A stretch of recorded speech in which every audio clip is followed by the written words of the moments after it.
तू सुल्तान कहाँ हो मियाँ, तेरी कवन वडाई, जो तू दे सो कहाँ स्वामी, मैं मूर्ख कहन न जाय। बेशुमार अथाह अगणित अतुलय, ज्यों बुलावो त्यों नानक दास बोले, ज्यों बुलावो त्यों नानक दास बोले। शब्दावतार बाणी दे बोहित। जुगो जुग अटल परम सन्मान योग, परम सत्कार योग, चवर शतर तखत के मालक, साहिब कबाल साहिब कमाल, मुर्शदे कामल कामले रहबर, पीरां दे पीर बाबियां दे बाबे, जोगियां दे जोगी, नाथां दे नाथ, रहबरां दे रहबर, गुरुआं दे गुरु, समुच्ची मनुखता दा सांझा आत्मक भंडार, शाहे शहनशाह धन धन पिता साहिब श्री गुरु ग्रंथ साहिब जी दी पावन पवित्र हजूरी अंदर जुड़ बैठी गुरु रूप सन्मान योग सत संगत जीओ, गुरु की बख्शी फतेह प्रवान करो। वाहिगुरु जी का खालसा, वाहिगुरु जी की फतेह। वडभागी हो सत संगत जी,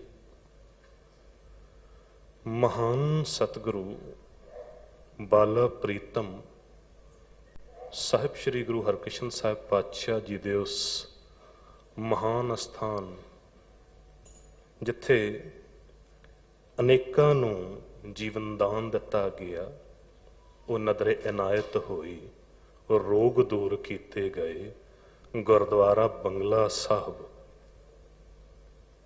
जुड़ बैठे हो, कहा भी जाता है ना, श्री हर कृष्ण ध्याई है, जिस डिठे सब दुख जाए। जिसने ध्याया याद किया, या जिस उत्ते सतगुरु साहिब श्री गुरु हरकृष्ण साहिब पातशाह जी की सवली निगाह पै गई, उहदे दुख दूर हो गए, उहदे रोग दूर हो गए, जीवन दे विच केवल खड़ा ही आ गया। गुरु दी कृपा होवे, गुरु दी नदर इनायत होवे, तां ही वो दुख भी दूर हो सकते ने, तां ही कलेश दूर जा सकते ने, तां ही जीवन दे विच आनंद आ सकता है, तां ही जीवन फुल्लां दी सेज बन सकता है। क्योंकि कर्म भी ने ना, कर्मां ते भी आधारित होंदा है। अज दा जो ये पावन शब्द है जो आप जी ने सरवण किया है, घोड़ी राग अंदर सतगुरु साहिब श्री गुरु अर्जन देव पातशाह जी वालों उच्चारण किया गया, ते रहाओ दी पंक्ति है। सतगुरु जी कहते जन की धूर मन मीठ खटानी, पूरब कर्म लिखिया तर प्राणी। जन की धूर मन मीठ खटानी, कहते सतगुरु ने कृपा की, पूर्वले कर्म सन ते नदर इनायत हो गई, रहमत हो गई। नदर इनायत होंदी है ते जीवन बदल जाता है, जीवन सुखां दे नाल भरपूर हो जाता है। जीवन दे विच केवल तां केवल मिठास आ जाती है, मन मीठ खटानी, केवल नाम ही अंदर आउंदा है, ਕੇਵਲ ਸਿਮਰਨ, ਕੇਵਲ ਬੰਦਗੀ ਹੀ ਅੰਦਰ ਆਉਂਦੀ ਹੈ। ਤੇ ਸਤਿਗੁਰੂ ਜੀ ਕਹਿੰਦੇ ਪੂਰਬ ਕਰਮ ਲਿਖਿਆ ਧੁਰ ਪ੍ਰਾਨੀ, ਇਹ ਵੀ ਪੂਰਬਲੇ ਕਰਮ ਹੁੰਦੇ ਨੇ, ਤਾਂ ਜਾ ਕੇ ਗੱਲ ਬਣਦੀ ਹੈ। ਯਾਦ ਰੱਖਣਾ ਸਤ ਸੰਗਤ ਜੀ, ਇੱਕ ਤੇ ਨਾ ਦੁਨਿਆਵੀ ਮਸ਼ੀਨਰੀ ਅਸੀਂ ਦੇਖਦੇ ਹਾਂ, ਦੁਨਿਆਵੀ ਮਸ਼ੀਨ ਵੇਖਦੇ ਹਾਂ। ਪਰਮਾਤਮਾ ਨੇ ਵੀ ਇੱਕ ਮਸ਼ੀਨਰੀ ਬਣਾਈ ਹੈ। ਆਮ ਤੌਰ ਤੇ ਅਸੀਂ ਮਸ਼ੀਨਰੀਆਂ ਵੇਖਦੇ ਹਾਂ, ਉਹ ਫੈਕਟਰੀ ਦੇ ਵਿੱਚ ਬਣਦੀਆਂ ਨੇ। ਇੱਕ ਪਰਮਾਤਮਾ ਵਾਹਿਗੁਰੂ ਵੱਲੋਂ ਮਸ਼ੀਨਰੀ ਬਣੀ ਹੈ, ਉਹ ਹੈ ਸਾਡਾ ਜੀਵਨ, ਉਹ ਸਾਡਾ ਸਰੀਰ।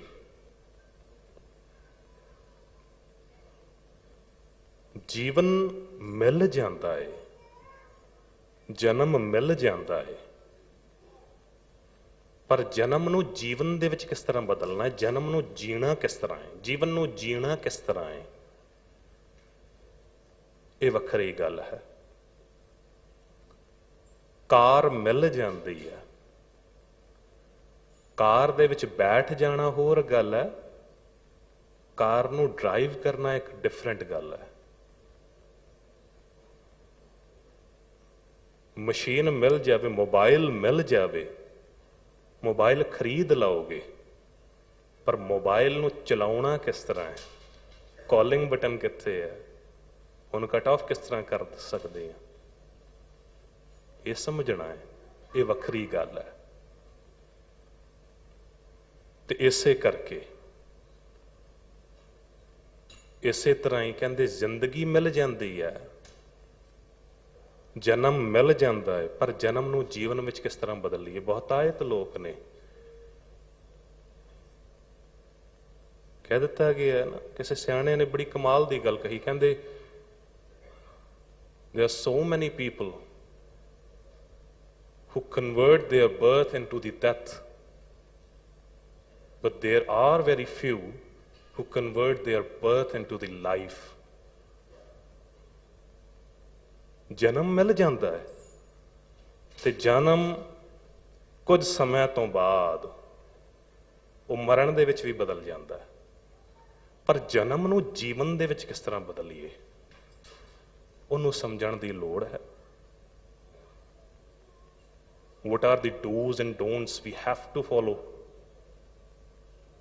These kind of guides. ਕਰਨਾ ਕੀ ਹੈ ਸਾਨੂੰ, ਕੀ ਕੁਝ ਕਰਨਾ, ਕੀ ਕੁਝ ਨਹੀਂ ਕਰਨਾ, ਇਹ ਸਭ ਕੁਝ ਵੀ ਪਰਮਾਤਮਾ ਦੱਸਦਾ ਹੈ। ਜਿਸ ਤਰ੍ਹਾਂ ਆਮ ਫੈਕਟਰੀ ਦੇ ਵਿੱਚ ਕੋਈ ਮਸ਼ੀਨ ਤਿਆਰ ਹੁੰਦੀ ਹੈ, ਤੇ ਮਸ਼ੀਨ ਮਿਲਦੀ ਹੈ, ਤੇ ਉਹਦੇ ਨਾਲ ਨਾ ਕੈਟਲੌਗ ਦਿੱਤੀ ਜਾਂਦੀ ਹੈ, ਕੈਟਲੌਗ ਬੁੱਕ ਮਿਲਦੀ ਹੈ ਜਾਂ ਗਾਈਡ ਬੁੱਕ ਤੁਸੀਂ ਕਹਿ ਲਓ। ਮਸ਼ੀਨ ਨੂੰ ਆਪਰੇਟ ਕਿਸ ਤਰ੍ਹਾਂ ਕਰਨਾ ਹੈ, ਤੇ ਉਹ ਗਾਈਡ ਬੁੱਕ ਸਾਨੂੰ ਦੱਸਦੀ ਹੈ। ਉਹਦੇ ਵਿੱਚ ਲਿਖਿਆ ਹੁੰਦਾ ਚੰਗੀ ਤਰ੍ਹਾਂ what are the do's and don'ts। ਇਹਨੂੰ ਚਲਾਉਣਾ ਕਿਸ ਤਰ੍ਹਾਂ ਚੰਗੀ ਤਰ੍ਹਾਂ ਪੜ੍ਹ ਲਿਆ ਜਾਵੇ, ਤੇ ਤਾਂ ਜਾ ਕੇ ਉਸ ਮਸ਼ੀਨ ਨੂੰ ਅਸੀਂ ਚੰਗੀ ਤਰ੍ਹਾਂ ਚਲਾ ਸਕਦੇ ਹਾਂ, ਆਪਰੇਟ ਕਰ ਸਕਦੇ ਹਾਂ। ਨਹੀਂ ਤਾਂ ਚਲਾਣੇ ਹੀ ਨਾ ਆਵੇ। ਗੱਡੀ ਜੇ ਲੈ ਲਈ, ਗੱਡੀ ਡਰਾਈਵ ਹੀ ਨਹੀਂ ਕਰਨੀ ਆਉਂਦੀ, ਹੋਵੇਗਾ ਕੀ? ਦਰਦਨਾਕ ਹਾਦਸਾ। ਜੇ ਮਸ਼ੀਨਰੀ ਲੈ ਲਈ ਹੈ, ਕੋਈ ਵਾਸ਼ਿੰਗ ਮਸ਼ੀਨ ਹੀ ਲੈ ਲਈ ਹੈ, ਫ੍ਰਿਜ ਤੇ ਖਰੀਦ ਲਿਆ, ਪਰ ਫ੍ਰਿਜ ਦਾ ਸਵਿਚ ਹੀ ਆਨ ਨਹੀਂ ਕੀਤਾ, ਖਰੀਦ ਕੇ ਲੈ ਕੇ ਤੇ ਆ ਗਏ ਆ, ਪਰ ਉਹਨੂੰ ਵਰਤਣਾ ਹੀ ਨਾ ਆਵੇ, ਤੇ ਫਿਰ ਗੱਲ ਕਿਸ ਤਰ੍ਹਾਂ ਬਣੇਗੀ? ਕਹਿੰਦੇ ਜੀਵਨ ਸਾਨੂੰ ਮਿਲਿਆ ਏ, ਇਹ ਤੇ ਬਿਲਕੁਲ ਇਸ ਤਰ੍ਹਾਂ ਹੈ ਜਿਵੇਂ ਅਣਜਾਣ ਬੰਦਾ ਜੋ ਹੁੰਦਾ ਹੈ ਨਾ, ਮਸ਼ੀਨ ਨੂੰ ਜੋ ਚਲਾ ਨਹੀਂ ਪਾਉਂਦਾ, ਜੋ ਸਮਝ ਨਹੀਂ ਪਾਉਂਦਾ, ਉਹ ਇਸ ਤਰ੍ਹਾਂ ਹੈ ਜਿਸ ਤਰ੍ਹਾਂ ਇੱਕ ਅੰਨਾ ਬੰਦਾ, ਉਹਦੇ ਸਾਹਮਣੇ ਨਾ ਮਾਣਕ ਮੋਤੀ ਜਿਹੜੇ ਨੇ ਉਹ ਖਿਲਾਰ ਕੇ ਰੱਖਦੇ ਉਹਦੇ ਰਸਤੇ ਦੇ ਵਿੱਚ, ਹੀਰੇ ਜਵਾਹਰਾਤ, ਉਹ ਲਾਲ, ਉਹ ਬਖੇਰ ਕੇ ਰੱਖ ਦਿਓ, ਤੇ ਹੁੰਦਾ ਕਿ ਜੇ ਅੰਨਾ ਬੰਦਾ ਹੈ ਨਾ, ਉਹਨੂੰ ਪਛਾਣ ਨਹੀਂ ਹੈ, ਆਪਣੇ ਪੈਰਾਂ ਦੇ ਨਾਲ ਉਹਨਾਂ ਕੀਮਤੀ ਹੀਰੇ ਮੋਤਿਆਂ ਨੂੰ ਵੀ ਮਸਲਦਾ ਹੋਇਆ ਅੱਗੇ ਤੁਰ ਜਾਵੇਗਾ। ਬਾਬਾ ਕਬੀਰ ਸਾਹਿਬ ਜੀ ਨੇ ਕਹਿ ਦਿੱਤਾ ਨਾ, ਮਾਰਗ ਮੋਤੀ ਬੀਤਰੇ ਅੰਧਾ ਨਿਕਸਿਓ ਆਏ, ਜੋਤ ਬਿਨਾ ਜਗਦੀਸ਼ ਕੀ ਜਗਤ ਤੋਂ ਲੰਘੇ ਜਾਏ। ਬਿਨਾ ਜੋਤ ਤੋਂ, ਪਰਮਾਤਮਾ ਦੀ ਦਿੱਤੀ ਹੋਈ ਕਿਰਪਾ ਤੋਂ ਬਿਨਾ ਕਹਿੰਦੇ ਅੱਗੇ ਹੀ ਲੰਘਦਾ ਜਾਂਦਾ। ਪਤਾ ਨਹੀਂ ਕਿਤਨੇ ਕੀਮਤੀ ਹੀਰੇ, ਕੀਮਤੀ ਮੋਤੀ ਪੈਰਾਂ ਦੇ ਨਾਲ ਮਸਲਦਾ ਹੋਇਆ ਅੱਗੇ ਹੀ ਤੁਰ ਗਿਆ, ਸਮਝ ਹੀ ਨਾ ਪਾਈ। ਅੰਨੇ ਬੰਦੇ ਦੀ ਹਾਲਤ ਇਹੋ ਜਿਹੀ ਹੈ, ਜਿਹਦੀਆਂ ਅੱਖਾਂ ਹੋਣ, ਜਦੋਂ ਸੂਝ ਹੋਵੇ, ਉਹਨੂੰ ਤੇ ਪਤਾ ਹੈ ਮੋਤੀ ਇਹ ਕੀਮਤੀ ਹੈ, ਬਾਜ਼ਾਰ ਦੇ ਵਿੱਚ ਵੇਚ ਕੇ ਉਹਦਾ ਮੁੱਲ ਪਵਾ ਸਕਦਾ ਹੈ, ਉਹਨੂੰ ਵੇਚ ਸਕਦਾ ਹੈ, ਆਪਣਾ ਗੁਜ਼ਾਰਾ ਚੰਗੀ ਤਰ੍ਹਾਂ ਕਰ ਸਕਦਾ ਹੈ। ਪਰ ਇੱਕ ਅੰਨਾ ਬੰਦਾ ਹੋਵੇ, ਉਹਦੇ ਹੱਥ ਦੇ ਵਿੱਚ ਫੜਾ ਦਿਓ, ਉਹਨੂੰ ਕੀ ਪਤਾ ਕੀ ਹੈ, ਬਿਨਾਂ ਦੱਸੇ ਉਹ ਵਿਅਰਥ ਹੀ ਜਾਵੇਗਾ। ਬਿਲਕੁਲ ਇਸੇ ਤਰ੍ਹਾਂ ਹੀ ਕਹਿੰਦੇ ਜੀਵਨ ਜੋ ਮਿਲਿਆ ਹੈ ਨਾ, ਇਹ ਪ੍ਰਮਾਤਮਾ ਵਾਹਿਗੁਰੂ ਵੱਲੋਂ ਮਿਲਿਆ ਹੈ। ਤੇ ਜੇ ਕਿਤੇ ਪ੍ਰਮਾਤਮਾ ਵਾਹਿਗੁਰੂ ਵੱਲੋਂ ਇਹ ਮਸ਼ੀਨਰੀ, ਇਹ ਸਰੀਰ ਰੂਪੀ ਮਸ਼ੀਨਰੀ ਮਿਲੀ ਹੈ, ਤੇ ਫਿਰ ਇਹਨੂੰ ਸਮਝਣਾ ਵੀ ਹੈ, ਇਹਨੂੰ ਚਲਾਉਣਾ ਕਿਸ ਤਰ੍ਹਾਂ ਹੈ। ਕਿਉਂਕਿ ਸੰਸਾਰ ਬਣਾਇਆ ਹੈ ਤੇ ਸੰਸਾਰ ਦੇ ਵਿੱਚ ਸਾਨੂੰ ਜੀਵਨ ਦਿੱਤਾ, ਇਹ ਮਸ਼ੀਨਰੀ ਤਿਆਰ ਕੀਤੀ ਗਈ ਹੈ। ਇਹ ਸੰਸਾਰ ਕਿਸ ਤਰ੍ਹਾਂ ਬਣਿਆ? ਕਹਿੰਦੇ ਕੀਤਾ ਪਸਾਓ ਏਕੋ ਕੁਆਓ, ਹੁਕਮ ਦੇ ਨਾਲ। ਇੱਕੋ ਕੁਆਓ ਦਾ ਮੀਨਸ ਬੋਲ ਦੇ ਨਾਲ, ਇੱਕੋ ਹੁਕਮ ਦੇ ਨਾਲ। ਕੀਤਾ ਪਸਾਓ ਏਕੋ ਕੁਆਓ, ਪ੍ਰਮਾਤਮਾ ਦੇ ਹੁਕਮ ਦੇ ਨਾਲ, ਪ੍ਰਮਾਤਮਾ ਦੇ ਬੋਲ ਦੇ ਨਾਲ ਇਹ ਸੰਸਾਰ ਤਿਆਰ ਹੋਇਆ ਹੈ। ਤੇ ਜੇ ਹੁਣ ਇਹਦੇ ਵਿੱਚ ਸਾਨੂੰ ਜੀਵਨ ਮਿਲਿਆ ਹੈ, ਉਹ ਫੈਕਟਰੀ ਜੋ ਤਿਆਰ ਹੋਈ ਹੈ, ਉਸ ਫੈਕਟਰੀ ਦੇ ਵਿੱਚ ਇਹ ਮਸ਼ੀਨਰੀ, ਇਹ ਸਰੀਰ ਰੂਪੀ ਮਸ਼ੀਨਰੀ ਜੋ ਤਿਆਰ ਹੋਈ ਹੈ, ਫਿਰ ਇਹਨੂੰ ਸੰਭਾਲ ਕਰਨ ਦੇ ਲਈ ਕੋਈ ਨਾ ਕੋਈ ਸਪੇਅਰ ਪਾਰਟ ਵੀ ਲੱਗੇਗਾ, ਕੁਝ ਨਾ ਕੁਝ ਤੇ ਸਾਨੂੰ ਦਿੱਤਾ ਜਾਵੇਗਾ ਨਾ। ਕਿਉਂਕਿ ਜ਼ਿੰਦਗੀ ਦੇ ਵਿੱਚ ਤੁਰਦਿਆਂ ਹੋਇਆਂ, ਜਿਸ ਤਰ੍ਹਾਂ ਮਸ਼ੀਨ ਵੀ ਹੈ ਨਾ, ਚਲਦੀ ਚਲਦੀ ਕੁਝ ਕਈ ਵਾਰੀ ਯੂਜ਼ ਕਰਦੇ ਆ ਤੇ ਕੁਝ ਸਮੇਂ ਤੋਂ ਬਾਅਦ ਕੋਈ ਵੀ ਇਫੈਕਟ ਆ ਜਾਂਦਾ, ਕੋਈ ਵੀ ਡਿਫੈਕਟ ਆ ਜਾਂਦਾ, ਵਿਗੜ ਜਾਂਦੀ ਹੈ, ਤੇ ਉਹਨੂੰ ਰਿਪੇਅਰ ਕਰਨ ਦੀ ਵੀ ਲੋੜ ਪੈਂਦੀ ਹੈ। ਤੇ ਬਿਲਕੁਲ ਇਸੇ ਤਰ੍ਹਾਂ ਸਾਨੂੰ ਜੇ ਜੀਵਨ ਮਿਲਿਆ, ਜੀਵਨ ਦੇ ਵਿੱਚ ਕਈ ਮੋੜ ਐਸੇ ਆ ਜਾਂਦੇ ਨੇ, ਕੁਝ ਐਸੀ ਸਿਚੁਏਸ਼ਨਸ ਪੈਦਾ ਹੋ ਜਾਂਦੀਆਂ ਨੇ ਕਿ ਬੰਦਾ ਭਟਕ ਜਾਂਦਾ ਹੈ। ਤੇ ਬੰਦਾ ਜਦ ਭਟਕਦਾ ਹੈ, ਜੀਵਨ ਰੂਪੀ ਮਸ਼ੀਨਰੀ ਜਿਸ ਵੇਲੇ ਉਹ ਡਿਫੈਕਟ ਹੋਣ ਲੱਗਦੀ ਹੈ, ਕੋਈ ਐਰਰ ਆਉਣ ਲੱਗਦਾ ਹੈ, ਤੇ ਉਹਨੂੰ ਸੰਭਾਲਣ ਦੇ ਲਈ ਫਿਰ ਉਸੇ ਕੰਪਨੀ ਦੇ ਵਿੱਚ ਭੇਜਿਆ ਜਾਂਦਾ ਹੈ ਜਿੱਥੋਂ ਉਹ ਤਿਆਰ ਹੋ ਕੇ ਆਈ ਆ, ਓਰੀਜਨਲ ਪਾਰਟ ਲਗਾਇਆ ਜਾਂਦਾ ਹੈ। ਕੋਈ ਸਿਆਣਾ ਚੰਗਾ ਮਨੁੱਖ ਹੋਵੇਗਾ, ਉਹ ਸਿਆਣਾ ਹੋਵੇਗਾ ਨਾ ਮਨੁੱਖ, ਤੇ ਉਹ ਕਹਿ ਦੇਵੇਗਾ ਕਿ ਜਿੱਥੋਂ ਮਸ਼ੀਨਰੀ ਲਈ ਹੈ ਨਾ, ਇਹ ਉਸੇ ਹੀ ਕੰਪਨੀ ਦੇ ਵਿੱਚ ਜਾਣੀ ਚਾਹੀਦੀ ਹੈ, ਉੱਥੋਂ ਸਰਵਿਸ ਹੋਣੀ ਚਾਹੀਦੀ ਹੈ। ਕਿਉਂਕਿ ਦੂਜੇ ਕਿਸੇ ਪਾਸੇ ਜੇ ਚਲੇ ਗਏ ਤੇ ਓਰੀਜਨਲ ਨਹੀਂ, ਡੁਪਲੀਕੇਟ ਪਾਰਟ ਲੱਗ ਜਾਣਗੇ।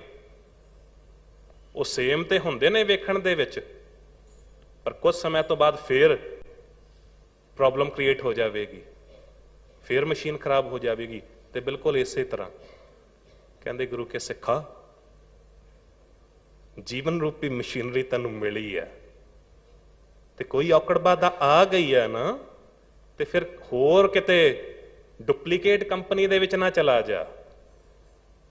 ਅਥਾਰਟੀ ਦਿੱਤੀ ਗਈ ਹੈ ਇੱਥੇ ਸਾਹਿਬ ਸ੍ਰੀ ਗੁਰੂ ਗ੍ਰੰਥ ਸਾਹਿਬ ਜੀ ਨੂੰ, ਆਥੋਰਾਈਜ਼ ਕੀਤਾ ਗਿਆ ਹੈ, ਤੇ ਇੱਥੇ ਆ ਕੇ ਜੇ ਕਿਤੇ ਜੀਵਨ ਦੇ ਵਿੱਚ ਕੁਝ ਦੁੱਖ ਹੈ, ਕੋਈ ਕਲੇਸ਼ ਹੈ, ਤੇ ਫਿਰ ਗੁਰੂ ਗ੍ਰੰਥ ਸਾਹਿਬ ਜੀ ਨੂੰ ਆਪਣੀ ਝੋਲੀ ਚ ਪਾ, ਗੁਰੂ ਗ੍ਰੰਥ ਸਾਹਿਬ ਜੀ ਦੀ ਪਾਵਨ ਬਾਣੀ ਨੂੰ ਆਪਣੀ ਝੋਲੀ ਚ ਪਾ। ਤਾਂ ਹੀ ਇਹ ਜੀਵਨ ਰੂਪੀ ਮਸ਼ੀਨਰੀ ਠੀਕ ਹੋ ਸਕਦੀ ਹੈ। क्योंकि स्पष्ट लफ्जां दे विच कह दिता है, जिसका तन मन धन सब तिसका, सोई सुगड़ सुजानी। तिन ही सुनिया दुख सुख मेरा, तौ बिदनी की कटानी। जिसदा दिता होया तन है, मन है ते धन है। याद रखना, मैं एक बारी बेनती की सी, मनुख सोचता है कि तन परमात्मा वाहिगुरू वल्लों मिले है ते मन भी परमात्मा ने दिता है, पर जो तीजी गल है ना धन, ये असी कमाया नहीं। सत संगत जी, ये भी परमात्मा वाहिगुरू वल्लों मिले है। क्योंकि दो गल्लां जद जुड़दियां ना, दो चीज़ां जुड़दियां ने, तां जाके तीजी गल, तन ते मन जुड़दा है, तां जाके धन बनदा है। दुकान उत्ते तन करके तुसीं बैठे होए हो, पर मन करके होर पासे भटकदे फिरदे, मन नहीं लग रहा दुकान दे विच, काम दे विच, ऑफिस दे विच भावें बैठे होए हो, पर मन नहीं जुड़ रहा। डील किस तरह फाइनलाइज कर लोगे, कोई सौदा किस तरह लै लोगे। गुरुद्वारे आउंदे हो तुसी, तन करके मौजूद हो, पर मन करके मौजूद नहीं, तो शब्द रूपी ज्ञान किस तरह एकत्र कर लोगे। उपरों उपरों गांदे जावांगे तो हालत फिर उही बन जाएगी जो अगली पंक्ति दे विच सतगुरु जी ने कह दिता है। कहते अहम बुध मनपूर थंदाई, साध धूर कर शुद्ध मजाई। जे अंदर हौमे है ना, अहम बुध मनपूर थंदाई, हौमे दी गंदगी है, हौमे रूपी मैल है, ते फिर गुरुद्वारे आके भी गल नहीं बनेगी। एक घटना का जिक्र करा, आप जी नाल पहला भी जिक्र किया शायद, पुरातन घटना है। कहते एक माता सी बुजुर्ग, हुण पिंड दे विच रहिंदी सी, किसी पिंड दे विच सी ते काम सी ओहदा ओही जादू टोना करना, कर्म कांड करना, आप बुरी मत लैनी ते दूजिआं नूं बुरी मत देनी, ते लोग भी उहदे अन्ने श्रद्धालु बन गए। हुण पिंड दे विच किसे ने भी बीमार पैना, किसे नूं भी कोई दुख आउणा, ते जे किते उस बुजुर्ग माता का कोई दुश्मन है ना, कोई इस्त्री या कोई भी बंदा, ते फलाणे इस्त्री या बंदे का नाम लै लेना कि जद तक ये इस पिंड दे विच मौजूद है, इहदा भला, इस पिंड का भला नहीं होवेगा। हुण उस बुजुर्ग माता की गल सुन के लोगों ने फलाणी इस्त्री का या बंदे का वैरी हो जाना, उन्होंने धक्के मार के बाहर कढ़ देना। अहम बुध मनपूर थंदाई, साध तूर कर शुद्ध मजाई। कहते साधु दी चरण धूड़ लैके ही, साधु दी संगत करके ही ये नाम रूपी अमृत मिल सकता है, ये जीवन सादा शुद्ध हो सकता है। होया ऐसा ही। कहते वो बुजुर्ग माता भी किते ना किते उन्होंने तंग हुंदी सी, मां बुरी मत ते लैंदी सी ते बुरी मत दिंदी सी, पर किते ना किते तंग सी कि नाम दी गल भी सुना। परमात्मा वाहिगुरू दी बंदगी की है ते परमात्मा दा सिमरन की है। क्योंकि याद रखना सत संगत जी, जिस तरह ना कहा जाता एक ओरिजिनल कंपनी होंदी है ते नाल नाल डुप्लीकेट स्पेयर भी। दास ने बेनती की सी कि ओरिजिनल कंपनी दे विच जाओगे तो ओरिजिनल स्पेयर पार्ट मिलणगे, डुप्लीकेट दे विच जाओगे तो डुप्लीकेट स्पेयर पार्ट मिलणगे। और बिल्कुल कई बारी ना वो कॉपी कर लाए जाते हैं स्पेयर पार्ट, वेखण दे विच तुसीं फर्क नहीं दस सकते हो। पता उदों लगता कुछ समय तो बाद जद मशीन दे विच कुछ इफेक्ट आ जाता है। बिल्कुल इस तरह गुरु ग्रंथ साहिब जी नूं छड्ड के जिस वेले दूजियां कोल असीं जांदे आ ना, हालत उही बन जाती है साडी। उन्हां दुनियावी कंपनियां ने की कीता है, सतगुर की रीस है और कच पिच बोलदे, कूड़े यार कूड़े कह दिता गया ना। सतगुरु जी की रीस दे विच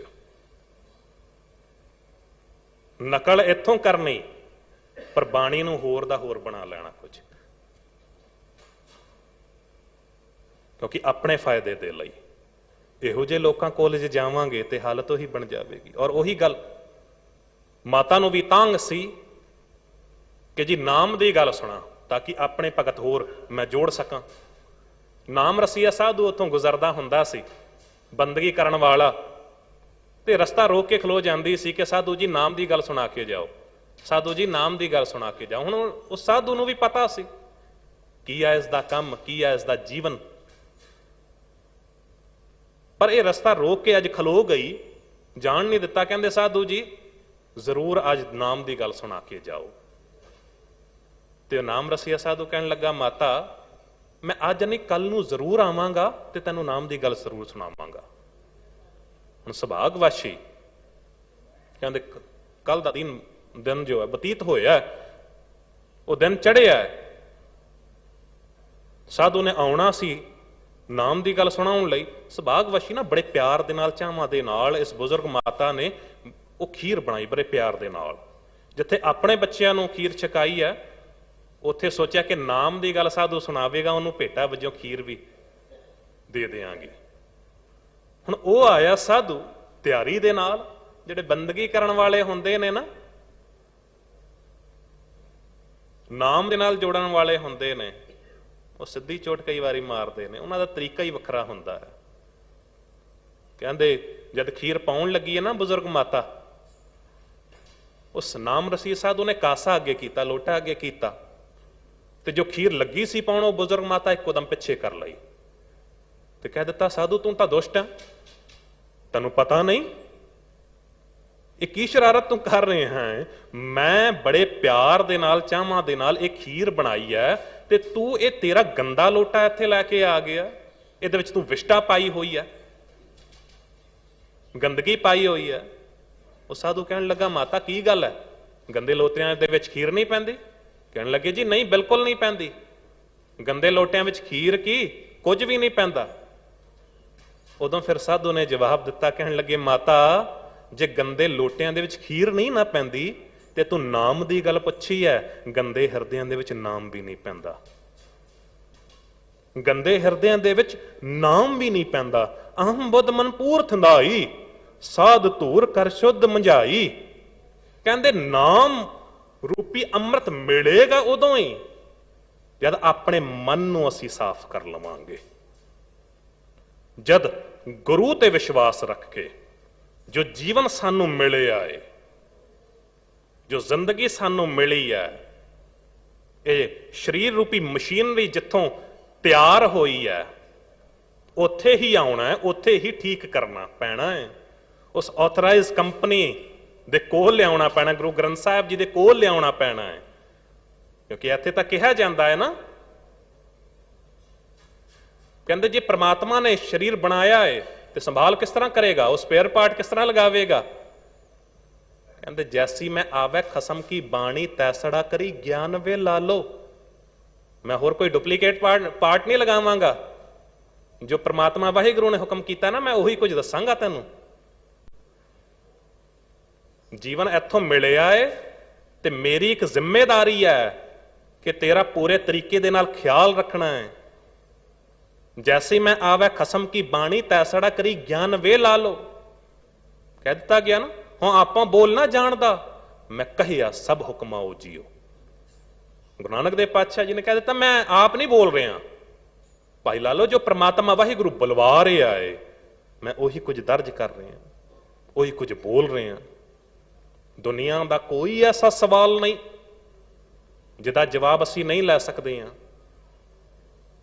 ਜੀਵਨ ਰੂਪੀ ਮਸ਼ੀਨਰੀ ਜੇ ਕਿਤੋਂ ਖਰਾਬ ਹੋ ਜਾਂਦੀ ਹੈ, ਕੋਈ ਵੀ ਫੈਕਟ, ਕੋਈ ਵੀ ਐਰਰ ਆ ਜਾਂਦਾ ਹੈ, ਤੇ ਸਪੇਅਰ ਪਾਰਟ ਇੱਥੋਂ ਹੀ ਮਿਲਣਾ ਹੈ।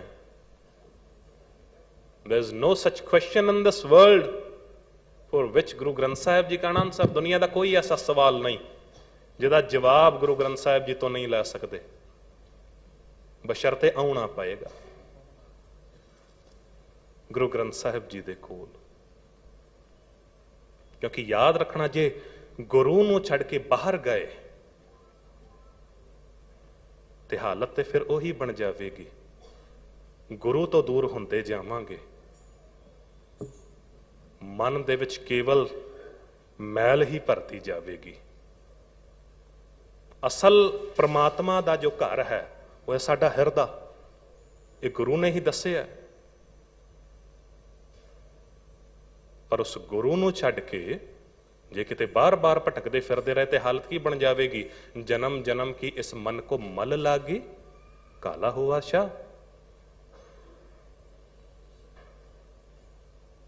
ਔਰ ਦੁਨਿਆਵੀ ਬੰਦਿਆਂ ਕੋਲ ਗਏ ਨਾ ਸਾਧ ਸੰਗਤ ਜੀ, ਆਪਣਾ ਦੁੱਖ ਜੋ ਹੈ ਸੁਣਾਉਣਾ ਹੈ ਤੇ ਪ੍ਰਮਾਤਮਾ ਨੂੰ। ਕਿਉਂਕਿ ਗੱਲ ਫੇਰ ਉੱਥੇ ਆ ਜਾਂਦੀ ਹੈ, ਜਿਸ ਕਾ ਤਨ ਮਨ ਧਨ ਸਭ ਤਿਸ ਕਾ, ਸੋਈ ਸੁਗੜ ਸੁਜਾਨੀ ਤਨਹੀ ਸੁਣਿਆ ਦੁੱਖ ਸੁਖ ਮੇਰਾ, ਤਉ ਬਿਦਨੀ ਕੀ ਕਟਾਨੀ। ਜੀ ਕੀ ਏਕੈ ਹੀ ਪੈਮਾਨੀ, ਅਵਰ ਯਤਨ ਕਰ ਰਹੇ ਬਹੁ ਤੇਰੇ, ਤਨ ਤਿਲ ਨਹੀਂ ਕੀਮਤ ਜਾਨੀ। ਹੋਰ ਯਤਨ ਬਹੁਤ ਕਰਦੇ ਰਹੇ ਪਰ ਉਹ ਕੀਮਤ ਨਹੀਂ ਜਾਣ ਸਕੇ। ਬਾਰ-ਬਾਰ ਭਟਕਦੇ ਫਿਰਦੇ। ਯਾਦ ਰੱਖਣਾ, ਕਦੀ ਗਲਤੀ ਦੇ ਨਾਲ ਵੀ ਜੀਵਨ ਦੇ ਵਿੱਚ ਇਸ ਗੱਲ ਨੂੰ ਆਧਾਰ ਬਣਾ ਲਓ ਸਾਧ ਸੰਗਤ ਜੀ, ਭੁੱਲ ਕੇ ਵੀ ਕਿਤੇ ਆਪਣਾ ਦੁੱਖੜਾ ਦੁਨਿਆਵੀ ਬੰਦਿਆਂ ਦੇ ਸਾਹਮਣੇ ਨਾ ਰੋਇਓ। ਕਿਉਂਕਿ ਆਪਣਾ ਦੁੱਖੜਾ ਜੇ ਦੁਨਿਆਵੀ ਬੰਦੇ ਦੇ ਸਾਹਮਣੇ ਰੋਵਾਂਗੇ ਨਾ, ਤੇ ਇੱਥੇ ਤਾਂ ਕਹਿ ਦਿੱਤਾ ਗਿਆ ਹੈ, ਸਾਹਿਲ ਕੇ ਤਮਾਸ਼ਾ ਹੀ ਡੂਬਤੇ ਕੋ ਦੇਖਤੇ ਤੋਂ ਹੈ ਮਗਰ ਇਮਦਾਦ ਨਹੀਂ ਕਰਤੇ। ਸਮੁੰਦਰ ਦੇ ਵਿੱਚ ਕੋਈ ਡੁੱਬ ਰਿਹਾ ਹੋਵੇ ਨਾ, ਤੇ ਤਮਾਸ਼ਬੀਨ ਲੋਕ ਜਿਹੜੇ ਨੇ ਉਹ ਵੇਖਦੇ ਤੇ ਨਹੀਂ ਮਗਰ ਬਚਾਉਂਦੇ ਨਹੀਂ, ਕੋਈ ਯਤਨ ਨਹੀਂ ਕਰਦੇ। ਦੁਨੀਆ ਦੇ ਵਿੱਚ 80% ਲੋਕਾਂ ਨੂੰ ਤੁਹਾਡੇ ਦੁੱਖ ਦੇ ਨਾਲ ਕੋਈ ਲੈਣਾ ਦੇਣਾ ਨਹੀਂ। ਤੁਸੀਂ ਦੁਖੀ ਹੋ ਜਾਂ ਸੁਖੀ ਹੋ, ਤੇ 20% ਲੋਕ ਖੁਸ਼ ਨੇ ਕਿ ਤੁਸੀਂ ਦੁਖੀ ਹੋ।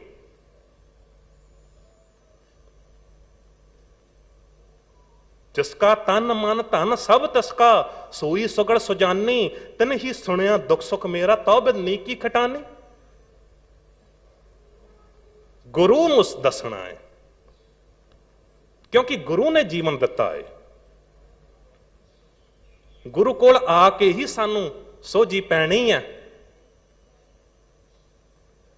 ਕਈ ਜਨਮ ਪਾਏ ਕੀਟ ਪਤੰਗਾ, ਕਈ ਜਨਮ ਗਜਮੀਨ ਕੁਰੰਗਾ, ਕਈ ਜਨਮ ਪੰਖੀ ਸਰਪ ਹੋਇਓ, ਕਈ ਜਨਮ ਹੈਵਰ ਬ੍ਰਿਖ ਜੋਇਓ।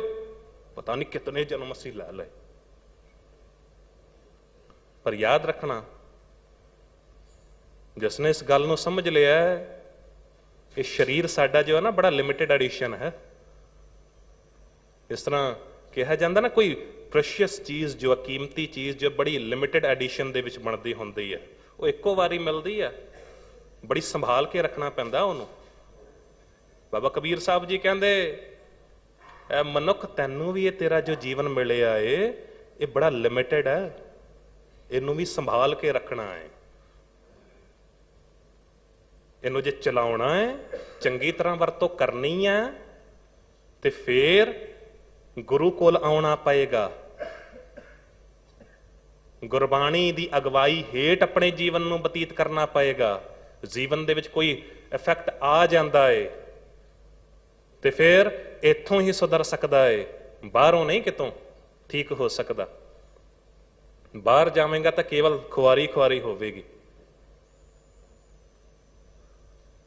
ਇਸੇ ਕਰਕੇ ਤੁਸੀਂ ਦੇਖੋ ਨਾ, ਸ਼ੇਖ ਸਾਹਿਬ ਜੀ ਨੇ ਬੜੇ ਕਮਾਲ ਦੇ ਫਿਲਾਸਫਰ ਹੋਏ ਨੇ, ਬੜੀ ਕਮਾਲ ਦੀ ਘਟਨਾ ਉਹਨਾਂ ਨੇ ਜ਼ਿਕਰ ਕੀਤਾ। ਇਤਿਹਾਸ ਮਿਤਿਹਾਸ ਕੁਝ ਗੱਲ ਬਣਾ ਕੇ ਉਹਨਾਂ ਨੇ ਸਾਨੂੰ ਸਮਝਾਇਆ। ਉਹ ਕਹਿਣ ਲੱਗੇ, ਜੀ ਮੈਂ ਗਿਆ ਸੀ ਜੰਗਲ ਦੇ ਵਿੱਚ, ਤੇ ਅਚਾਨਕ ਜੰਗਲ ਦੇ ਵਿੱਚ ਟਹਿਲ ਰਿਹਾ ਸੀ ਤੇ ਵੇਖਦਾ ਕੀ ਆ ਕਿ ਇੱਕ ਬੜਾ ਹੀ ਸੁੰਦਰ ਸੋਹਣਾ ਗੱਭਰੂ ਜਵਾਨ ਨੌਜਵਾਨ ਉੱਥੇ ਤੁਰ ਰਿਹਾ ਸੀ, ਜਾ ਰਿਹਾ ਸੀ, ਟਹਿਲ ਰਿਹਾ ਸੀ, ਤੇ ਬੜਾ ਹੀ ਸੁੰਦਰ ਸੀ ਸਰੂਪ ਉਹਦਾ, ਚਿਹਰੇ ਤੇ ਨੂਰ ਸੀ, ਜ਼ਾਹੋ ਜ਼ਲਾਲ ਸੀ। ਤੇ ਮੇਰੇ ਤੋਂ ਰਿਹਾ ਨਹੀਂ ਗਿਆ, ਜਾ ਕੇ ਮੈਨੂੰ ਨਾ ਪੁੱਛ ਲਿਆ ਕਿ ਤੂੰ, ਤੇਰਾ ਚਿਹਰਾ ਇੰਨਾ ਸੋਹਣਾ ਹੈ, ਸੁੰਦਰ ਸਰੂਪ ਹੈ, ਜ਼ਾਹੋ ਜ਼ਲਾਲ ਹੈ, ਤੇਰਾ ਨਾਮ ਕੀ ਹੈ? ਉਹ ਨੌਜਵਾਨ ਕਹਿਣ ਲੱਗਾ, ਤੁਸੀਂ ਫਕੀਰ ਹੋ ਬਾਬਾ ਜੀ, ਮੇਰੇ ਤੋਂ ਮੇਰਾ ਨਾਮ ਨਾ ਪੁੱਛੋ। ਸ਼ੇਖ ਸਾਹਿਬ ਜੀ ਕਹਿਣ ਲੱਗੇ, ਨਹੀਂ ਤੂੰ ਇੰਨਾ ਸੋਹਣਾ, ਸਰੂਪ ਹੀ ਇੰਨਾ ਚੰਗਾ ਹੈ, ਮੈਨੂੰ ਤੇਰਾ ਨਾਮ ਦੱਸ। ਕਹਿਣ ਲੱਗੇ, ਜੇ ਮੈਂ ਆਪਣਾ ਨਾਮ ਦੱਸਾਂਗਾ ਨਾ ਤੁਸੀਂ ਨਾਰਾਜ਼ ਹੋ ਜਾਓਗੇ। ਉਹ ਕਹਿਣ ਲੱਗੇ, ਇੰਨਾ ਚੰਗਾ ਬੰਦਾ, ਇੰਨਾ ਚੰਗਾ ਨੌਜਵਾਨ, ਗੱਭਰੂ ਜਵਾਨ ਹੈ, ਤੇ ਤੂੰ ਆਪਣਾ ਨਾਮ ਦੱਸ, ਮੈਂ ਤੇਰੇ ਤੋਂ ਕਿਉਂ ਨਾਰਾਜ਼ ਹੋਵਾਂਗਾ। ਤੇ ਉਹ ਕਹਿਣ ਲੱਗਾ, ਜੀ ਠੀਕ ਹੈ, ਜੇ ਤੁਸੀਂ ਪੁੱਛਦੇ ਹੋ ਨਾ, ਇੰਨਾ ਜ਼ੋਰ ਪਾਉਂਦੇ ਹੋ, ਤੇ ਮੈਂ ਦੱਸਦਾ ਹਾਂ, ਮੇਰਾ ਨਾਮ ਸ਼ੈਤਾਨ ਹੈ, ਮੇਰਾ ਨਾਮ ਸ਼ੈਤਾਨ ਹੈ। ਉਹ ਕਹਿਣ ਲੱਗੇ, ਤੂੰ ਸ਼ੈਤਾਨ ਹੈ? ਤੂੰ ਸ਼ੈਤਾਨ ਹੈ? ਤੇਰੇ ਤੋਂ ਲੋਕ ਨਫ਼ਰਤ ਕਰਦੇ ਨੇ, ਤੂੰ ਮਨੁੱਖਤਾ ਦਾ ਦੁਸ਼ਮਣ ਹੈ, ਤੂੰ ਐਸਾ ਕੀ ਕੀਤਾ ਹੈ ਕਿ ਜਿਹਦੇ ਕਰਕੇ ਲੋਕ ਤੇਰੇ ਤੋਂ ਨਫ਼ਰਤ ਕਰਨ ਲੱਗ ਗਏ ਨੇ। ਕਹਿਣ ਲੱਗੇ, ਮੈਂ ਕੰਮ ਹੀ ਐਸਾ ਕੁਝ ਕੀਤਾ। ਪਰਮਾਤਮਾ ਨੇ ਇਹ ਧਰਤੀ ਬਣਾਈ, ਇਹ ਸੰਸਾਰ ਬਣਾਇਆ, ਤੇ ਇਸਲਾਮਿਕ ਧਾਰਨਾ ਮੁਤਾਬਕ ਨਾ, ਸੰਸਾਰ ਜਦ ਬਣਾਇਆ ਤੇ ਸੰਸਾਰ ਦੇ ਵਿੱਚ ਆਦਮ ਨੂੰ ਬਣਾਇਆ ਪਰਮਾਤਮਾ ਨੇ। ਉਸ ਆਦਮ ਨੂੰ ਸਵਰਗ ਦੇ ਵਿੱਚ, ਬਹਿਸ਼ਤ ਦੇ ਵਿੱਚ ਰੱਖ ਦਿੱਤਾ, ਤੇ ਜਦ ਬਹਿਸ਼ਤ ਦੇ ਵਿੱਚ ਰੱਖ ਦਿੱਤਾ, ਸਵਰਗ ਦੇ ਵਿੱਚ ਰੱਖ ਦਿੱਤਾ, ਹੁਣ ਭਾਵੇਂ ਕਿੰਨਾ ਚੰਗਾ ਮਾਹੌਲ ਹੋਵੇ, ਆਲੇ ਦੁਆਲੇ ਐਟਮੋਸਫੇਅਰ ਚੰਗਾ ਹੋਵੇ, ਪਰ ਬੰਦਾ ਇਕੱਲਾ ਹੋਵੇ ਨਾ, ਤਾਂ ਵੀ ਮਨ ਨਹੀਂ ਲੱਗਦਾ। ਤੇ ਉਦੋਂ ਪ੍ਰਮਾਤਮਾ ਨੇ ਫੇਰ ਕੀ ਕੀਤਾ, ਅੱਲਾ ਨੇ ਕੀ ਕੀਤਾ ਕਿ ਅੰਮਾ ਹਵਾ ਬਣਾ ਦਿੱਤੀ, ਔਰਤ ਬਣਾ ਦਿੱਤੀ, ਤੇ ਉੱਥੇ ਦੱਸ ਦਿੱਤਾ, ਕਹਿੰਦੇ ਬੜਾ ਹੀ ਕੀਮਤੀ ਕਿਰਤ ਸੀ ਪ੍ਰਮਾਤਮਾ ਵਾਹਿਗੁਰੂ ਵੱਲੋਂ, ਕਿਉਂਕਿ ਹੈ ਵੀ ਸਾਡਾ ਜੋ ਜੀਵਨ ਹੈ, ਮਨੁੱਖੀ ਦੇਹੀ ਜੋ ਹੈ, ਇਹ ਕੀਮਤੀ ਹੈ। ਗੁਰਸੇਵਾ ਤੇ ਭਗਤ ਕਮਾਈ, ਤਬੇ ਮਾਨਸ ਦੇਹੀ ਪਾਈ, ਇਸ ਦੇਹੀ ਕੋ ਸਿਮਰੈ ਦੇਵ, ਸੋ ਦੇਹੀ ਭਜ ਹਰ ਕੀ ਸੇਵ। ਬਹੁਤ ਕੀਮਤੀ ਚੀਜ਼ ਆ ਸਾਡਾ ਜੀਵਨ, ਹੀਰੇ ਜੈਸਾ ਜਨਮ ਹੈ। ਅਸੀਂ ਕਰ ਕੀ ਰਹੇ ਹਾਂ? ਕਹਿੰਦੇ ਬੜਾ ਹੀ ਕੀਮਤੀ ਜੀਵਨ ਬਣਾਇਆ ਸੀ ਪਰਮਾਤਮਾ ਨੇ, ਤੇ ਉਹਨੇ ਸੋਚਿਆ ਕਿ ਮੇਰੀ ਕੀਮਤੀ ਕਿਰਤ ਹੈ, ਤੇ ਮੈਂ ਇਹਨੂੰ ਸਵਰਗ ਦੇ ਵਿੱਚ, ਬਹਿਸ਼ਤ ਦੇ ਵਿੱਚ ਰੱਖਾਂਗਾ। ਆਦਮ ਨੂੰ, ਔਰਤ ਨੂੰ ਉੱਥੇ ਰੱਖ ਦਿੱਤਾ, ਤੇ ਦੱਸ ਦਿੱਤਾ ਗਿਆ, ਜਿਸ ਤਰ੍ਹਾਂ ਦਾਸ ਨੇ ਪਹਿਲਾਂ ਬੇਨਤੀ ਕੀਤੀ ਕਿ ਕੀ ਡੂਜ਼ ਨੇ, ਕੀ ਡੋਂਟਸ ਨੇ, ਇਹ ਕਰਨਾ, ਇਹ ਨਹੀਂ ਕਰਨਾ। ਪਰਮਾਤਮਾ ਨੇ ਚੰਗੀ ਤਰ੍ਹਾਂ ਹਿਦਾਇਤ ਕਰ ਦਿੱਤਾ ਕਿ ਇਹ ਫਲ ਖਾਣੇ ਨੇ, ਇਹ ਛੱਡ ਦੇਣੇ ਨੇ, ਇਹ ਕੰਮ ਕਰਨਾ ਹੈ, ਇਹ ਚੰਗਿਆਈ ਹੈ, ਇਹ ਬੁਰਿਆਈ ਹੈ। ਸੰਸਾਰ ਬਿਰਖ ਕੋ ਦੋਏ ਫਲ ਲਾਏ, ਬਿਰਖ ਅੰਮ੍ਰਿਤ ਕਰਤਾਰ ਉਪਾਏ। ਸੰਸਾਰ ਬਿਰਖ ਕੋ ਦੋਏ ਫਲ ਲਾਏ, ਅੰਮ੍ਰਿਤ ਤੇ ਬਿਰਖ, ਅੰਮ੍ਰਿਤ ਤੇ ਜ਼ਹਿਰ ਦੋਨੋਂ ਹੀ ਲਗਾ ਦਿੱਤੇ ਸਨ, ਪਰ ਦੱਸ ਦਿੱਤਾ ਗਿਆ ਕਿ ਇਹ ਛਕਣਾ, ਇਹ ਨਹੀਂ ਛਕਣਾ, ਇਹ ਕੰਮ ਕਰਨਾ, ਇਹ ਕੰਮ ਨਹੀਂ ਕਰਨਾ। ਔਰ ਬੜਾ ਹੀ ਚੰਗੀ ਤਰ੍ਹਾਂ ਉਹ ਜੀਵਨ ਆਪਣਾ ਬਤੀਤ ਕਰ ਰਹੇ ਸਨ ਆਦਮ ਤੇ ਔਰਤ। ਤੇ ਉਹ ਸ਼ੈਤਾਨ ਕਹਿਣ ਲੱਗਾ, ਜੀ ਮੇਰੇ ਤੋਂ ਉਹਨਾਂ ਦੀ ਖੁਸ਼ੀ ਵੇਖੀ ਨਹੀਂ ਗਈ, ਇਹ ਇੰਨੇ ਖੁਸ਼ ਕਿਵੇਂ ਨੇ। ਤੇ ਮੈਂ ਸੋਚਿਆ ਕਿ ਇਹਨਾਂ ਨੂੰ ਜੇ ਦੁਖੀ ਕਰਨਾ ਹੈ, ਇਹਨਾਂ ਦਾ ਜੀਵਨ ਗਰਕ ਕਰਨਾ ਹੈ, ਤੇ ਫਿਰ ਐਸਾ ਕੀ ਕੀਤਾ ਜਾਵੇ, ਪਰਮਾਤਮਾ ਵਾਹਿਗੁਰੂ ਤੋਂ ਤੋੜ ਦਈਏ। ਤੇ ਕਹਿੰਦੇ ਸ਼ੈਤਾਨ ਨੇ, ਮੈਂ ਜਾ ਕੇ ਫੂਕ ਮਾਰੀ ਆਦਮ ਦੇ ਕੰਨ ਦੇ ਵਿੱਚ ਕਿ ਵੇਖ, ਜਿਹੜੀਆਂ ਸਭ ਤੋਂ ਜ਼ਿਆਦਾ ਚੰਗੀਆਂ ਚੀਜ਼ਾਂ ਸਨ, ਸੁੱਖ ਦੇਣ ਵਾਲੀਆਂ ਸਨ, ਉਹਨਾਂ ਤੋਂ ਤਾਂ ਤੈਨੂੰ ਪਰਮਾਤਮਾ ਨੇ ਅਲੱਗ ਰੱਖ ਦਿੱਤਾ। ਜਿਹੜੇ ਚੰਗੇ ਕੰਮ ਕਰਨ ਵਾਲੇ ਸਨ, ਉਹ ਕੰਮ ਤਾਂ ਤੈਨੂੰ ਕਰਨ ਲਈ ਮਨਾ ਕਰ ਦਿੱਤੇ ਗਏ ਨੇ, ਤੂੰ ਹੋਰ ਕੰਮ ਕਰਦਾ ਰਿਹਾ। ਪਰ ਇੱਕ ਵਾਰੀ ਮੇਰੀ ਗੱਲ ਸੁਣ ਕੇ, ਪਰਮਾਤਮਾ ਤੋਂ ਮੁਨਕਰ ਹੋ ਕੇ ਉਹ ਚੀਜ਼ਾਂ ਕਰ ਜੋ ਤੂੰ ਨਹੀਂ ਕੀਤੀਆਂ, ਤੈਨੂੰ ਸੁੱਖ ਬੜਾ ਮਿਲੇਗਾ। ਔਰ ਉਹੀ ਕੁਝ ਹੋਇਆ।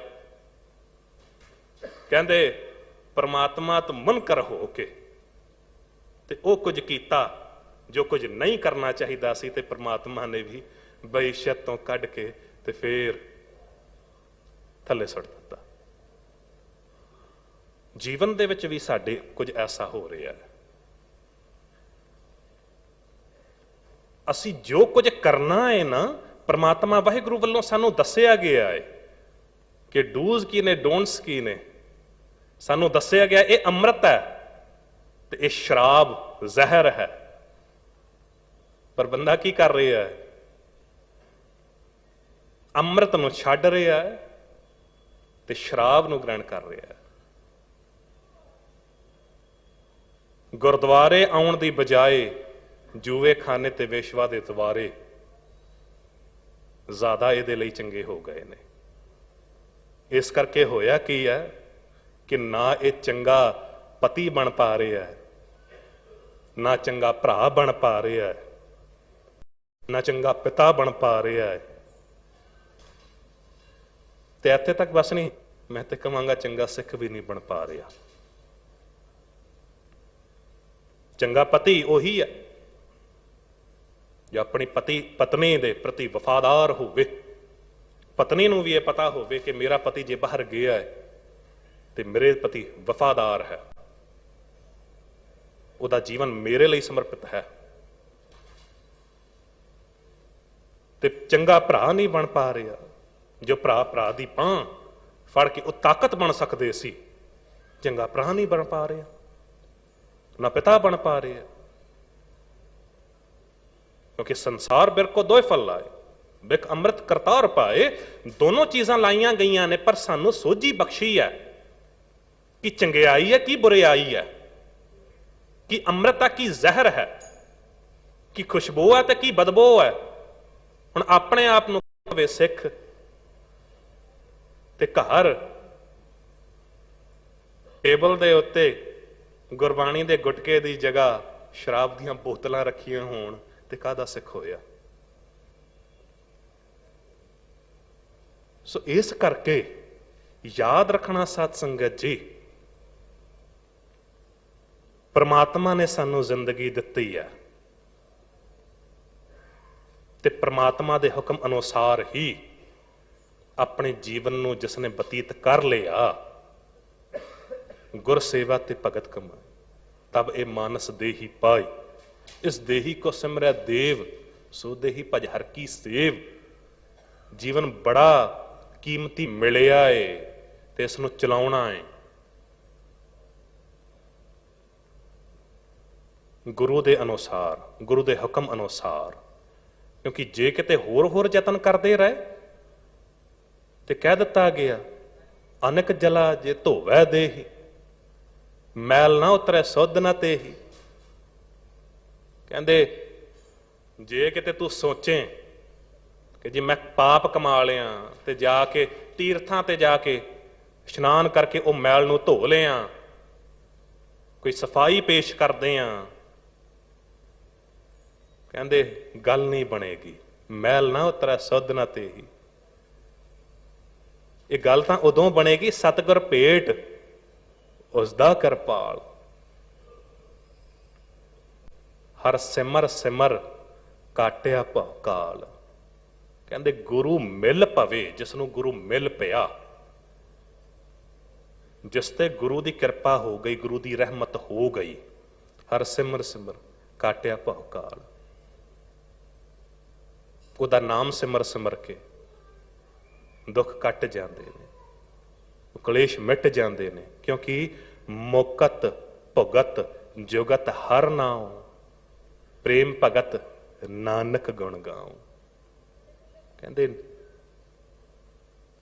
ਇਹ ਜੁਗਤੀ ਵੀ, ਇਹ ਕਿਰਪਾ ਵੀ, ਇਹ ਬਖਸ਼ਿਸ਼ਾਂ ਵੀ ਕੇਵਲ ਤਾਂ ਕੇਵਲ ਉਸ ਨਾਮ ਦੇ ਨਾਲ ਹੀ ਮਿਲਦੀਆਂ ਨੇ, ਉਸ ਹਰੀ ਦੇ ਪ੍ਰਮਾਤਮਾ ਦੇ ਨਾਮ ਦੇ ਨਾਲ, ਜਿਹੜਾ ਉਹਦੀ ਨਜ਼ਰ ਦੇ ਵਿੱਚ ਆ ਜਾਵੇ।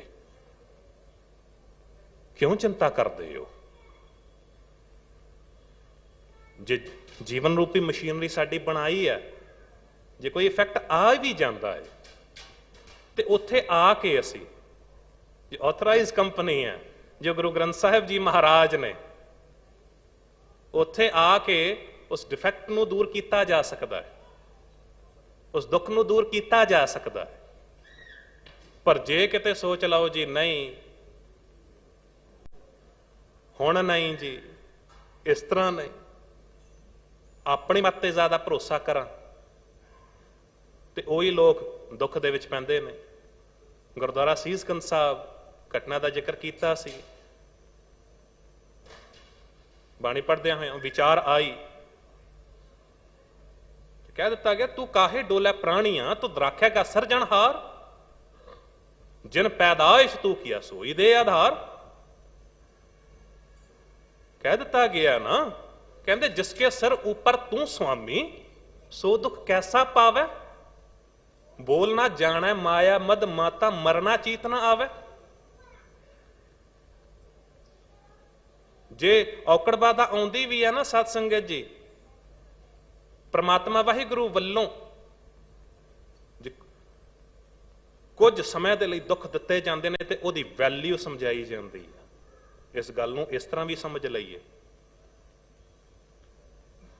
ਡਰਬੀ ਦੇ ਵਿੱਚ ਨਾ ਘੋੜਾ ਜਦ ਦੌੜਦਾ ਹੈ ਤੇ ਘੋੜੇ ਦਾ ਮਾਲਕ ਉਹਨੂੰ ਚਾਬੁਕ ਨਾਲ ਮਾਰਦਾ ਤੇ ਬੜਾ ਮਾਰਦਾ, ਬੜਾ ਕੁੱਟਦਾ ਹੈ, ਤੇ ਘੋੜਾ ਸੋਚੀ ਪੈ ਜਾਂਦਾ ਕਿ ਮੇਰਾ ਮਾਲਕ ਹੈ, ਮੈਨੂੰ ਕਿਉਂ ਦੁੱਖ ਪਹੁੰਚਾ ਰਿਹਾ, ਮੈਨੂੰ ਕਿਉਂ ਦੁੱਖ ਦੇ ਰਿਹਾ, ਮੈਨੂੰ ਕਿਉਂ ਮਾਰ ਰਿਹਾ ਚਾਬੁਕਾਂ ਨਾਲ। ਪਰ ਪਤਾ ਉਦੋਂ ਲੱਗਦਾ ਹੈ ਜਦ ਪਹਿਲੇ ਸਥਾਨ ਤੇ ਜਾ ਕੇ ਖਲੋ ਜਾਂਦਾ ਹੈ। ਉਹਨੂੰ ਪਤਾ ਉਦੋਂ ਤੱਕ ਨਹੀਂ ਲੱਗਦਾ ਜਦ ਤੱਕ ਦੁੱਖ ਮਿਲ ਰਹੇ ਨੇ। ਪਹਿਲੇ ਸਥਾਨ ਤੇ ਖਲੋ ਜਾਂਦਾ, ਉਦੋਂ ਪਤਾ ਲੱਗਦਾ ਕਿ ਹਾਂ ਮੇਰਾ ਮਾਲਕ ਤੇ ਪਹਿਲੇ ਸਥਾਨ ਤੇ ਪਹੁੰਚਾਉਣਾ ਚਾਹੁੰਦਾ ਸੀ। ਜੀਵਨ ਦੇ ਵਿੱਚ ਦੁੱਖ ਵੀ ਆਉਂਦੇ ਨੇ, ਡਿਫਿਕਲਟੀਜ਼ ਵੀ ਆਉਂਦੀਆਂ ਨੇ, ਪਰ ਯਾਦ ਰੱਖਣਾ ਜੇ ਪ੍ਰਮਾਤਮਾ ਵਾਹਿਗੁਰੂ ਤੇ ਭਰੋਸਾ ਹੋਵੇ, ਸਾਨੂੰ ਵੈਲਿਊ ਸਮਝਾਉਣਾ ਚਾਹੁੰਦੇ ਨੇ। ਸ਼ੇਕਸਪੀਅਰ ਨੇ ਬੜੀ ਕਮਾਲ ਦੀ ਗੱਲ ਕਹੀ ਨਾ, ਕਈ ਵਾਰੀ ਕੀ ਹੁੰਦਾ ਕਿ ਜੀਵਨ ਸਾਨੂੰ ਮਿਲ ਜਾਂਦਾ ਹੈ ਤੇ ਕੋਈ ਸੌਖੀ ਚੀਜ਼, ਕੋਈ ਵੀ ਚੀਜ਼ ਸਾਨੂੰ ਮਿਲ ਜਾਂਦੀ ਹੈ ਨਾ, ਜੇ ਸੌਖਿਆਂ ਹੀ ਮਿਲ ਜਾਂਦੀ ਹੈ ਤੇ ਉਹਦੀ ਵੈਲਿਊ ਨਹੀਂ ਪੈਂਦੀ। ਰੈਣ ਗਵਾਈ ਸੋਏ ਕੈ, ਦਿਵਸ ਗਵਾਇਆ ਖਾਏ, ਹੀਰੇ ਜੈਸਾ ਜਨਮ ਹੈ, ਹੀਰੇ ਵਰਗਾ ਜੀਵਨ ਸੀ, ਕਰ ਕੀ ਰਹੇ ਆ ਕੌਡੀ ਬਦਲੇ ਜਾਏ। ਸ਼ੇਕਸਪੀਅਰ ਨੇ ਵੀ ਕਹਿ ਦਿੱਤਾ, ਕਹਿੰਦੇ I was crying when I had no shoes, but I stopped crying when I saw a man without legs। ਮੈਂ ਰੋ ਰਿਹਾ ਸੀ ਕਿਉਂਕਿ ਮੇਰੇ ਪੈਰਾਂ ਦੇ ਵਿੱਚ ਜੋੜੇ ਨਹੀਂ ਸਨ, ਪਰ ਮੈਂ ਉਦੋਂ ਚੁੱਪ ਕਰ ਗਿਆ ਜਦ ਸਾਹਮਣੇ ਵਾਲੇ ਬੰਦੇ ਨੂੰ ਵੇਖਿਆ ਉਹਦੇ ਕੋਲ ਪੈਰ ਹੀ ਨਹੀਂ ਸਨ। ਬੜੀਆਂ ਬਖਸ਼ਿਸ਼ਾਂ ਮਿਲਦੀਆਂ ਨੇ, ਬੜੀਆਂ ਰਹਿਮਤਾਂ ਮਿਲਦੀਆਂ ਨੇ, ਪਰ ਉਹਨਾਂ ਬਖਸ਼ਿਸ਼ਾਂ, ਉਹਨਾਂ ਰਹਿਮਤਾਂ ਦੀ ਵੈਲਿਊ ਜਦ ਤੱਕ ਅਸੀਂ ਨਹੀਂ ਸਮਝਦੇ ਆ ਨਾ, ਦੁੱਖਾਂ ਦੇ ਵਿੱਚ ਪੈ ਜਾਂਦੇ ਆ।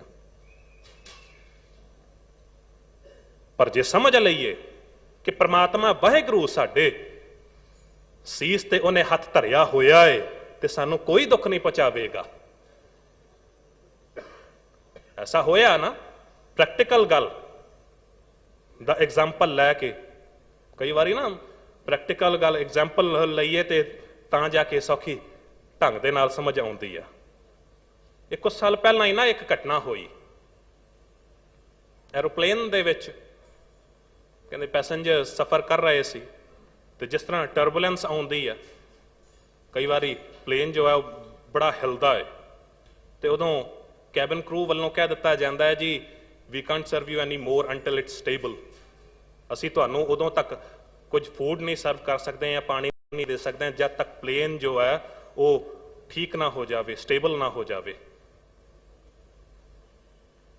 ਤੇ ਉਦੋਂ ਹੋਇਆ ਕਿ ਉਹ ਟਰਬੂਲੈਂਸ ਹੋਣ ਲੱਗਿਆ, ਕੁਝ ਜ਼ਿਆਦਾ ਹੀ ਹੋਣ ਲੱਗਿਆ। ਪੈਸੇਂਜਰ ਤੇ ਉਸ ਪਲੇਨ ਦੇ ਵਿੱਚ ਬੈਠੇ ਹੋਏ ਸੀ, ਇੱਕ ਬੱਚੀ ਵੀ ਬੈਠੀ ਸੀ 8-9 ਸਾਲ ਦੀ।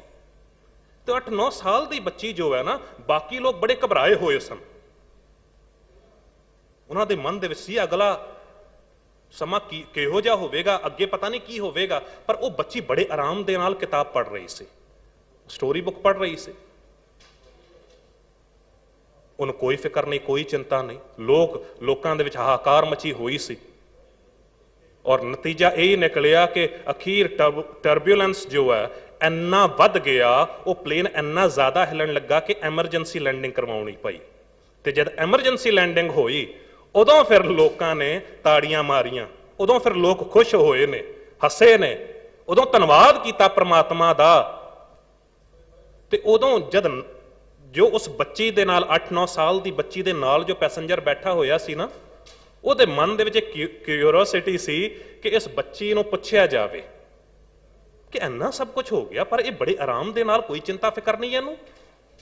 ਸਟੋਰੀ ਬੁੱਕ ਪੜ੍ਹ ਰਹੀ ਸੀ ਤੇ ਇਹਨੇ ਪੁੱਛ ਲਿਆ, ਮੇਰੇ ਬੱਚੇ ਕੀ ਗੱਲ ਹੈ, ਲੋਕ ਇੰਨਾ ਘਬਰਾਏ ਹੋਏ ਸਨ, ਚੀਕ ਚਿਹਾੜਾ ਮਚ ਰਿਹਾ ਸੀ ਤੇ ਤੂੰ ਬੜੇ ਆਰਾਮ ਦੇ ਨਾਲ ਕਿਤਾਬ ਪੜ੍ਹ ਰਹੀ ਸੀ, ਤੈਨੂੰ ਪਤਾ ਨਹੀਂ ਐਮਰਜੈਂਸੀ ਲੈਂਡਿੰਗ ਕਰਵਾਉਣੀ ਪਈ ਹੈ। ਪਲੇਨ ਦੇ ਵਿੱਚ ਇੰਨਾ ਜ਼ਿਆਦਾ ਟਰਬੂਲੈਂਸ ਆ ਗਿਆ ਸੀ, ਮੌਤ ਦਾ ਡਰ ਆ ਗਿਆ ਸੀ। ਤੇ ਉਦੋਂ ਉਸ ਬੱਚੀ ਨੇ ਹੱਸਦੇ ਹੋਏ ਕਹਿ ਦਿੱਤਾ, ਕਹਿਣ ਲੱਗੀ, ਮੈਂ ਕਿਉਂ ਡਰਾਂ, ਮੈਂ ਕਿਉਂ ਫਿਕਰ ਕਰਾਂ। ਇਹ ਜੋ ਐਮਰਜੈਂਸੀ ਲੈਂਡਿੰਗ ਹੋਈ ਹੈ ਨਾ, ਇਸ ਪਲੇਨ ਨੂੰ ਚਲਾਉਣ ਵਾਲਾ ਮੇਰਾ ਪਿਤਾ ਪਾਇਲਟ ਬੈਠਾ ਹੋਇਆ ਤੇ ਉਹ ਜੋ ਪਾਇਲਟ ਹੈ ਨਾ, ਉਹਨੂੰ ਪਤਾ ਹੈ ਕਿ ਉਹਦੀ ਬੇਟੀ ਇਸ ਪਲੇਨ ਦੇ ਵਿੱਚ ਸਫ਼ਰ ਕਰ ਰਹੀ ਹੈ ਤੇ ਮੇਰੇ ਤੋਂ ਜ਼ਿਆਦਾ ਮੇਰੀ ਜਾਨ ਦੀ ਫਿਕਰ ਮੇਰੇ ਪਿਤਾ ਨੂੰ ਹੈ। ਜੀਵਨ ਸਾਨੂੰ ਮਿਲਿਆ ਏ ਤੇ ਸਾਡੇ ਤੋਂ ਜ਼ਿਆਦਾ ਸਾਡੀ ਫਿਕਰ ਸਾਡੇ ਪ੍ਰਮਾਤਮਾ ਨੂੰ ਹੈ, ਸਾਧੂ ਸਾਹਿਬ ਸ੍ਰੀ ਗੁਰੂ ਗ੍ਰੰਥ ਸਾਹਿਬ ਜੀ ਨੂੰ ਹੈ। ਤੂੰ ਕਾਹੇ ਡੋਲੇ ਪ੍ਰਾਣੀਆਂ, ਤੁਧ ਰਾਖੇਗਾ ਸਿਰਜਣਹਾਰ, जिन पैदाइश तू किया सोई दे आधार।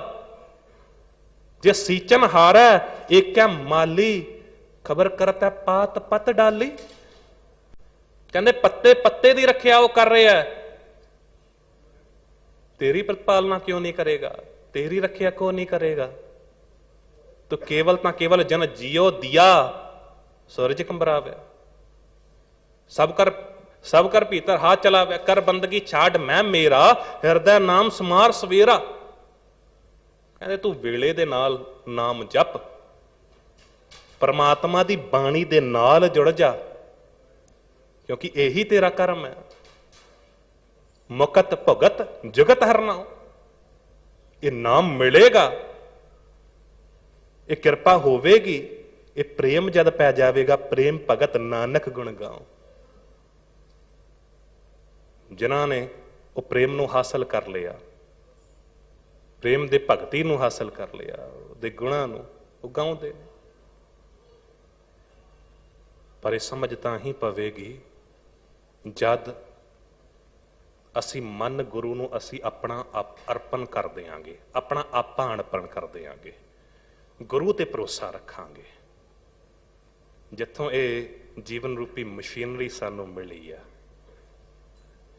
ਤਾਂ ਹੀ ਹੋ ਸਕਦਾ ਹੈ ਸਾਡਾ ਜੀਵਨ ਸਫਲਾ। ਕਿਉਂਕਿ ਜੇ ਕਿਤੇ ਜਿੱਥੋਂ ਮਸ਼ੀਨ ਬਣੀ ਆ, ਕੰਪਿਊਟਰ ਬਣਿਆ, ਕੰਪਿਊਟਰ ਮਿਲਦਾ ਹੈ, ਲੈਪਟਾਪ ਮਿਲਦਾ ਹੈ, ਤੇ ਉਹਦੇ ਨਾਲ ਕੈਟਲੌਗ ਦਿੱਤੀ ਜਾਂਦੀ ਹੈ, ਸਮਝਾਇਆ ਜਾਂਦਾ ਹੈ ਕਿ ਇਸ ਤਰੀਕੇ ਦੇ ਨਾਲ ਇਹਨੂੰ ਚੰਗੀ ਤਰ੍ਹਾਂ ਇਸ ਕੈਟਲੌਗ ਨੂੰ ਪੜ੍ਹ ਲੈਣਾ, ਇਸ ਗਾਈਡ ਬੁੱਕ ਨੂੰ ਪੜ੍ਹ ਲੈਣਾ, ਤਾਂ ਜਾ ਕੇ ਤੁਸੀਂ ਲੈਪਟਾਪ ਜਾਂ ਕੰਪਿਊਟਰ ਚਲਾ ਸਕਦੇ ਹੋ, ਤਾਂ ਜਾ ਕੇ ਇਸ ਮਸ਼ੀਨ ਨੂੰ ਆਪਰੇਟ ਕਰ ਸਕਦੇ ਹੋ। ਤੇ ਸਾਨੂੰ ਜੇ ਜੀਵਨ ਮਿਲੇ ਨਾ, ਤੇ ਫਿਰ ਉਹਦੇ ਲਈ ਸਾਨੂੰ ਗਾਈਡ ਬੁੱਕ ਦਿੱਤੀ ਗਈ ਹੈ, ਉਹ ਖਜ਼ਾਨਾ ਦਿੱਤਾ ਗਿਆ ਹੈ, ਗੁਰੂ ਗ੍ਰੰਥ ਸਾਹਿਬ ਜੀ ਰੂਪੀ ਖਜ਼ਾਨਾ ਦਿੱਤਾ ਗਿਆ ਹੈ, ਉਹ ਸਪੇਅਰ ਪਾਰਟ ਦਿੱਤਾ ਗਿਆ ਹੈ, ਨਾਮ ਰੂਪੀ ਸਪੇਅਰ ਪਾਰਟ। ਪੋਥੀ ਪਰਮੇਸ਼ਵਰ ਕਾ ਥਾਨ ਸਾਧ ਸੰਗ ਗਾਵੇਂ ਗੁਣ ਗੋਬਿੰਦ, ਪੂਰਨ ਬ੍ਰਹਮ ਗਿਆਨ ਵਾਲੀ ਗੱਲ ਜਿੱਥੇ ਆ ਜਾਂਦੀ ਹੈ ਨਾ ਸਾਧ ਸੰਗਤ ਜੀ, ਉੱਥੇ ਹੀ ਜਿਸਨੇ ਇਸ ਗੱਲ ਨੂੰ ਸਮਝ ਲਿਆ ਏ ਕਿ ਕੇਵਲ ਪ੍ਰਮਾਤਮਾ ਦਾ ਨਾਮ ਹੀ ਹੈ ਜੋ ਸਾਡੇ ਜੀਵਨ ਦਾ ਪਾਰ ਉਤਾਰਾ ਕਰ ਸਕਦਾ ਏ, ਜੋ ਸਾਡੇ ਜੀਵਨ ਨੂੰ ਪਾਰ ਲੰਘਾ ਸਕਦਾ ਏ। ਕਹਿ ਦਿੱਤਾ ਗਿਆ ਨਾ, ਹੰਸ ਹੇਤ ਲੋਭ ਕੋਪ ਚਾਰੇ ਨਦੀਆਂ ਅਗ, ਪਵੈ ਦੱਜੈ ਨਾਨਕਾ ਤਰੀਐ ਕਰਮੀ। ਕੋਈ ਕਰਮਾਂ ਵਾਲਾ ਹੀ ਲੰਘ ਸਕਦਾ ਹੈ ਜੋ ਗੁਰੂ ਦੇ ਹੁਕਮ ਦੇ ਨਾਲ ਆਪਣੇ ਜੀਵਨ ਨੂੰ ਬਤੀਤ ਕਰੇ, ਜੋ ਗੁਰ ਸੇਵਾ ਤੇ ਸੁਖ ਉਪਜੈ। ਕਹਿ ਦਿੱਤਾ ਗਿਆ ਹੈ ਨਾ, ਫਿਰ ਦੁੱਖ ਨਾ ਲੱਗੇ ਆਏ। ਗੁਰੂ ਦੀ ਸੇਵਾ ਦੇ ਨਾਲ, ਗੁਰੂ ਦੇ ਹੁਕਮ ਅਨੁਸਾਰ ਆਪਣੇ ਜੀਵਨ ਨੂੰ ਬਤੀਤ ਕਰੀਏ, ਜੀਵਨ ਦੇ ਵਿੱਚ ਰਹਿੰਦਿਆਂ ਹੋਇਆਂ ਕੋਈ ਦੁੱਖ ਨਹੀਂ ਆਵੇਗਾ। ਦੁੱਖ ਆਉਣਗੇ ਵੀ ਤੇ ਉਹ ਸੁੱਖ ਬਣ ਜਾਣਗੇ।